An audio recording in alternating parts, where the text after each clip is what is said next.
no livro de Ezequiel, capítulo 24 do livro de Ezequiel. Aqui nós temos uma mensagem que Deus dá ao profeta, uma mensagem muito importante, não só para aquele tempo, mas também muito relevante para os nossos dias e para os dias que virão, tempos que virão. Portanto, que Deus nos abençoe para que aquilo que Deus tem a dizer através da sua palavra possa encontrar guarida em nosso coração e nós possamos sair daqui realmente reflexivos e convictos de que tivemos um encontro de vida com o Senhor. Ezequiel capítulo 24, o texto que vamos ler está aqui a partir do versículo 15. Leiam comigo até o versículo 19, Ezequiel capítulo 24, a partir do versículo 15. E assim diz a palavra do Senhor. Veio a mim a palavra do Senhor dizendo: Filho do homem, eis que as súbitas tirarei a delícia dos teus olhos, mas não lamentarás, nem chorarás, nem correrão as lágrimas. Geme em silêncio, não faças lamentação pelos mortos, prende o teu turbante, mete as tuas sandálias nos pés, não cubras os bigodes, e não comas o pão que te mandam. Falei ao povo pela manhã, e à tarde morreu minha mulher. Na manhã seguinte, fiz segundo me havia sido mandado. Então me disse o povo: não nos farás saber o que significam estas coisas que estás fazendo? Percebam, irmãos, que nesse texto Deus está falando com o profeta Ezequiel acerca da morte da sua esposa. E Deus está dizendo aqui que tiraria a delícia dos seus olhos. Evidentemente, Deus está se referindo à sua esposa. Mas é interessante perceber aqui a partir desse texto que Deus não apenas anuncia a perda que Ezequiel teria, a perda da sua esposa, mas Deus ordena Ezequiel que não pratique os costumes tradicionais de luto. Ele não deveria cobrir o rosto, ele não deveria tirar o turbante, ele não deveria se lamentar publicamente, chorar em alta voz, não poderia arrancar os cabelos como era o costume daquela época, num gesto de dor, de sofrimento, nada disso. Ele não poderia manifestar publicamente a sua dor, o seu sofrimento, geme em silêncio. Geme calado.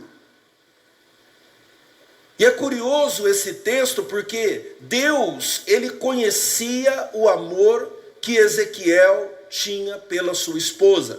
Deus sabia o valor que essa mulher tinha na vida dele. E é exatamente por isso que Deus, ele vai dizer o seguinte: por conhecer esse amor, Deus vai dizer: vou tirá-la de ti de um golpe. É uma notícia devastadora. E o mais incrível é que essa notícia, ela não está sendo dada por um médico, por um mensageiro, por um missionário. Não é uma notícia que está sendo dada por um assistente. Ele está ouvindo isso do próprio Deus.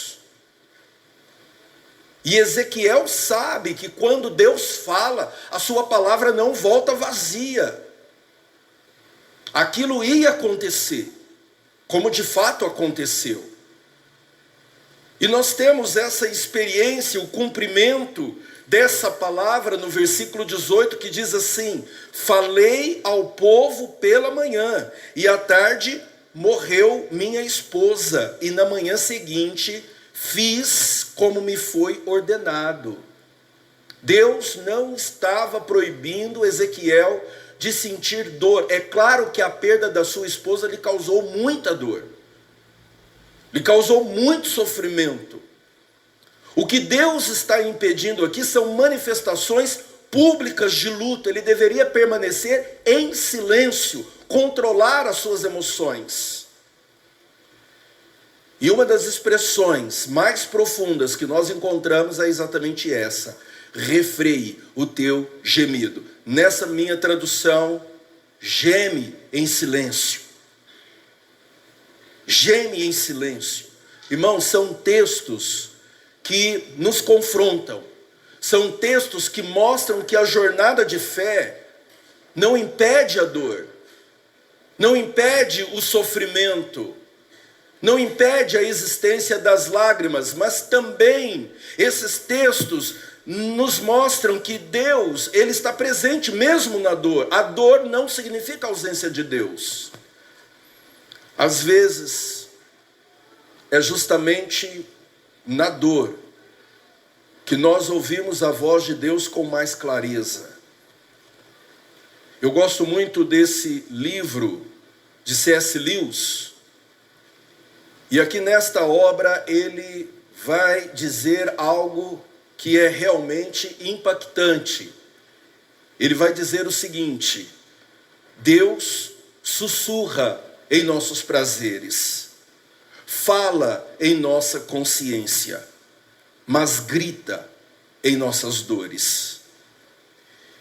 Evidentemente, C.S. Lewis não está falando que Deus tem prazer em nossa dor e em nosso sofrimento. Mas o que ele está dizendo é que a dor nos ajuda a desfazer aquela ilusão de que nós estamos no controle, de que nós temos o controle da situação, de que nós somos autossuficientes. Ezequiel é um exemplo de alguém que sofreu profundamente, apesar da sua fé, apesar da sua fidelidade. E com ele nós aprendemos que a fé não remove o sofrimento. A fé não remove a dor, mas sem dúvida transforma a maneira como nós vivemos o sofrimento, como o sofrimento ele é vivido. Ezequiel, nesse processo de dor, ele não recebeu as explicações que ele precisava. Ele não obteve todas as respostas que ele gostaria. A sua fé não anulou o seu luto, não anulou a sua perda, a sua dor, o seu sofrimento, mas Ezequiel pôde aprender que Deus pode produzir algo significativo a partir daquilo que nos despedaça. E isso é extremamente poderoso. Ele continuou sendo um homem que perdeu a esposa que amava.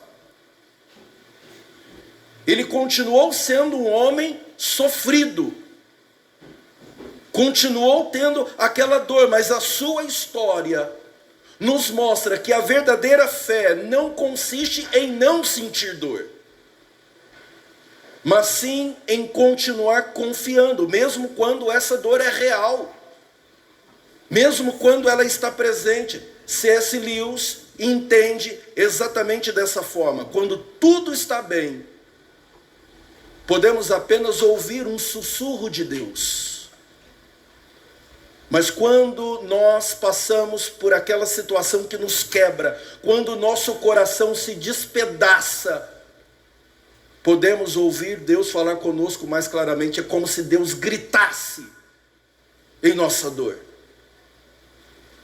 Curioso que no outro dia o povo esperava encontrar Ezequiel desesperado, aos prantos. Mas o que eles veem é outra coisa. Ezequiel estava firme, estava vestido, confiante, o seu rosto estava descoberto. É impressionante a submissão, a confiança de Ezequiel em Deus, mesmo sentindo dor, mesmo passando pelo sofrimento, mesmo diante do luto. O texto simplesmente diz assim: na manhã seguinte, fiz como me foi ordenado. Isso revela uma extraordinária confiança em Deus. Mas o povo começa a indagar. É justamente aqui que o povo começa a questioná-lo, não nos fará saber o que significam estas coisas que estás fazendo. Percebam que finalmente o povo começa a prestar atenção. O povo finalmente começa a se preocupar, depois de ignorarem sermões, depois de ignorarem profecias, depois de ignorarem todos os apelos de Deus, todas as advertências, eles começam a prestar atenção. Da mesma forma que as pessoas prestam atenção em nossa vida, na forma como nós reagimos à dor, na forma como nós encaramos o sofrimento, como nós reagimos à crise. As pessoas prestam atenção na maneira como nós manifestamos a nossa fé quando tudo parece desmoronar. Aliás, queridos, a nossa vida prega o tempo todo, nós pregamos o tempo todo.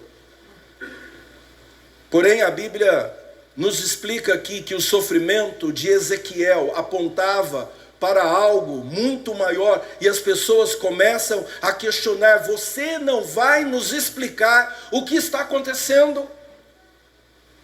As pessoas conheciam Ezequiel, sabiam que ele era um profeta. As pessoas sabiam que ele havia perdido a sua esposa há pouco tempo. As pessoas entendiam que aquele comportamento era estranho, aquela atitude não era normal. Existia algo por trás de tudo aquilo, algo que dizia respeito a eles mesmos. E de fato, Deus estava usando a experiência de Ezequiel para ilustrar aquilo que estava prestes a acontecer. A ordem de Deus tinha um profundo significado espiritual. Deus estava trazendo uma mensagem para o povo de Israel, para o seu povo. Por isso, a perda da esposa de Ezequiel foi tão significativa. A Bíblia ensina que a esposa de Ezequiel simbolizava o templo de Jerusalém.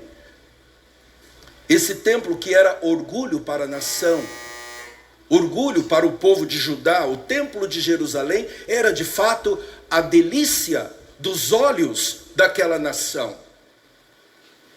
A perda da esposa de Ezequiel serviu como uma ilustração profética para a destruição do templo de Jerusalém.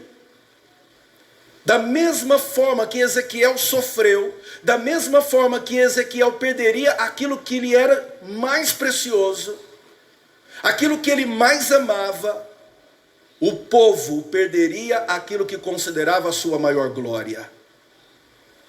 A dor seria profunda. Seria algo muito doloroso. Aquilo que estava prestes a acontecer, e de fato aconteceu. Deus revela o significado: eis que profanarei o meu santuário, a glória do vosso poder, o deleite dos vossos olhos e o desejo de vossa alma. Assim como Ezequiel perdeu a delícia dos seus olhos, o povo perderia a sua maior glória, aquilo que representava o centro da identidade nacional, o centro religioso, o centro espiritual de Israel. Eles perderiam. Deus está anunciando um tempo de crise, quando tudo seria colocado à prova. De certa forma, isso precisa chamar a nossa atenção. É claro que nós vivemos num outro tempo, num outro contexto, mas o que nós temos pela frente, irmãos, é tempo de crise, de muita crise. Os tempos que se anunciam, aquilo que a gente estuda na palavra, aquilo que as profecias revelam e aquilo que nós já estamos vendo, observando aquilo que está diante dos nossos olhos, e todos os dias nós escutamos isso. Tempos de crise, de muita crise, pessoas se afastando de Deus, famílias sendo colocadas à prova, pessoas buscando a felicidade longe da vontade soberana de Deus, valores sendo corrompidos, profecias se cumprindo diante dos nossos olhos. Infelizmente, Israel é um exemplo do que acontece quando nós resistimos o chamado de Deus reiteradas vezes. Israel é um exemplo das consequências de se ignorar repetidamente os avisos de Deus.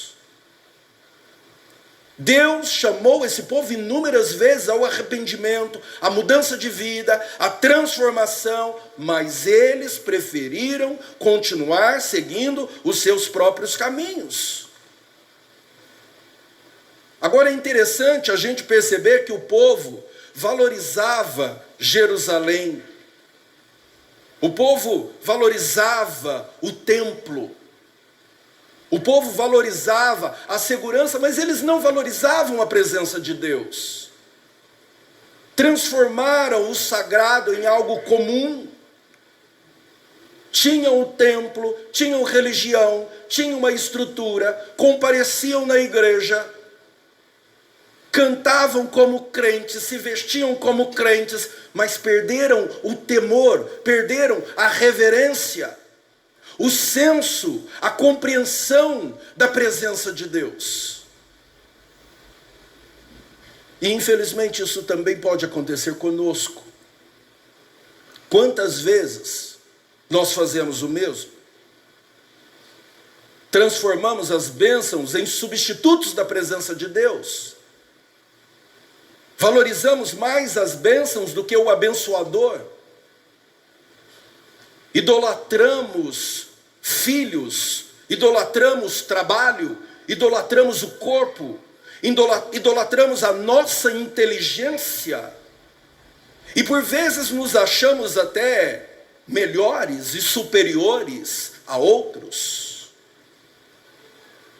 Se hoje Deus nos descrevesse, o que Ele falaria a nosso respeito? Somos a delícia dos seus olhos? Como Deus descreveria o nosso caráter, a nossa conduta, o nosso coração? Porque, como bem sabemos, nós estamos diante daquele que tudo vê. Vê quando nós estamos na igreja, vê quando nós estamos no trabalho, vê o que acontece dentro da nossa casa, vê quando nós estamos sozinhos, vê as nossas atitudes, as nossas intenções, as nossas motivações. E talvez isso devesse produzir em nós um santo desejo de transformação, de mudança. Eu não sei se você está percebendo, mas essa mensagem é para nós. É para mim, é para você. Porque existe o perigo real de nós nos apegarmos tanto às coisas, aos bens, à carreira, à posição social, e nos distanciarmos, nos esquecermos de Deus. A mensagem do Evangelho é clara: o tempo é de urgência. A história da esposa de Ezequiel e do próprio profeta nos coloca diante de uma realidade que nós temos dificuldade de encarar. Nós não queremos encarar essa realidade, que o nosso tempo aqui é limitado. Nós não temos garantias do amanhã. Nós sonhamos, temos planos, fazemos projetos, temos sonhos, mas nós não temos o controle sobre o minuto seguinte. O nosso tempo aqui é limitado. A única coisa que realmente possuímos é esse momento. E o que nós estamos fazendo com esse momento? Como nós nos relacionamos com o outro? Como nos relacionamos com as pessoas que estão conosco? Como nos relacionamos com Deus? Irmãos, é tempo de renovarmos a nossa aliança com Deus. Apocalipse nos convida a voltar ao primeiro amor. É tempo de voltar ao primeiro amor. É tempo de santidade, de consagração, de intimidade com Deus, de arrependimento, de se afastar daquilo que nos coloca distante de Deus. É tempo de mudança de vida. Olha para a experiência de Ezequiel, mesmo sofrendo, mesmo triste, mesmo ferido, mesmo cansado. Ele havia acabado de perder a esposa. Deus diz para ele: calce as sandálias e continue. Ferido, mas obediente. Cansado demais, mas fiel à promessa. Firme no propósito. A fé de Ezequiel era uma fé que não se baseava nas circunstâncias. É claro que ele não compreendia tudo. É claro que Ezequiel, ele chorava no íntimo da sua alma. E talvez você também não entenda tudo o que esteja acontecendo na sua vida agora. Talvez você não tenha todas as respostas para os dilemas, para os dissabores da vida. Ezequiel poderia ter perguntado: Senhor, mas o que a minha esposa tem a ver com tudo isso?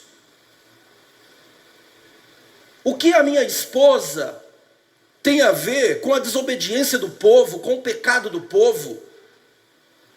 Por que eu tenho que passar por isso? Nós não temos a resposta para essas perguntas. Existem coisas que só o céu vai explicar. Mas o que a gente sabe é que o mesmo Deus que permitiu a prova é o Deus que sustentou o seu servo ao passar pela provação. E é assim que Deus age conosco hoje. Num contexto mais amplo, Deus poderia ter perguntado: o que o meu filho tinha a ver com essa humanidade rebelde, desobediente? Deus poderia ter perguntado. E mesmo assim, ele entregou o seu único filho para salvar essa humanidade rebelde, desobediente. Ele entregou o seu filho unigênito. A cruz, como nós vimos, é o maior exemplo de que Deus não desperdiça um sofrimento que é entregue em suas mãos. Talvez você esteja triste, preocupado, angustiado, frustrado. Talvez você esteja lutando com os seus problemas, ferido. Entenda que servir a Deus pode custar algo. Às vezes custa lágrimas, custa sacrifício, renúncia. Mas entenda que tudo que nós entregamos a Deus jamais se perderá diante da eternidade. O nosso sofrimento não é para sempre. O seu tempo aqui nesse mundo é limitado, mas a sua missão continua. Deus vai dizer assim: calce as tuas sandálias e vá. Calce as tuas sandálias e vá. Ah, Senhor, mas eu não tenho forças. Continue. Senhor, eu estou fraco. Continue. Está doendo muito. Continue. Porque quando você diz, eu estou fraco, Deus responde, a minha graça te basta. Porque o meu poder se aperfeiçoa na tua fraqueza. Não pense em parar, não pense em desistir. A sua família precisa de você. Os seus filhos precisam do seu testemunho. A sua casa precisa da sua fidelidade, da sua obediência a Deus. E quando a prova passar, porque ela passa, quando a prova passar, você poderá olhar para trás e você poderá ver que em cada luta, em cada lágrima, em cada sofrimento, em cada dificuldade, era Deus escrevendo uma história de milagres em sua vida. Era a mão de Deus te conduzindo. Era Deus preparando você para algo muito maior. Dias difíceis virão. Viveremos, passaremos por muitas lutas. O mundo está cada vez mais distante de Deus. Muitas vozes tentam nos distrair, nos desanimar, nos enfraquecer, nos afastar da presença de Deus. Mas a voz de Deus continua dizendo, calce as tuas sandálias e continue. Continue. Não perca a comunhão. Não perca a intimidade com Deus. Não perca a santidade, a consagração. Não perca a fidelidade. Não troque o que é eterno pelo que é passageiro, temporário. Não troque Cristo por aquilo que não pode salvar. Permaneça, calce as suas sandálias, continue.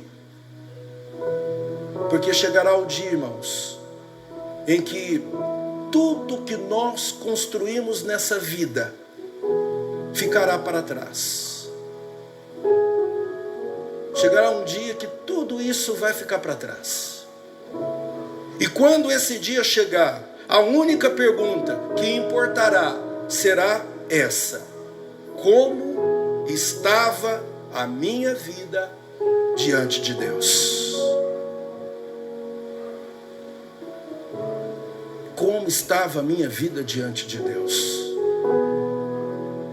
Reflita, não saia daqui hoje sem fazer essa reflexão.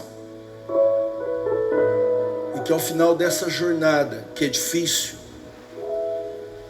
que é desafiadora, eu e você sejamos encontrados como filhos fiéis, vivendo cada dia como um presente de Deus, amando o que Deus ama, valorizando o que Deus valoriza e fazendo da presença de Deus a nossa maior bênção.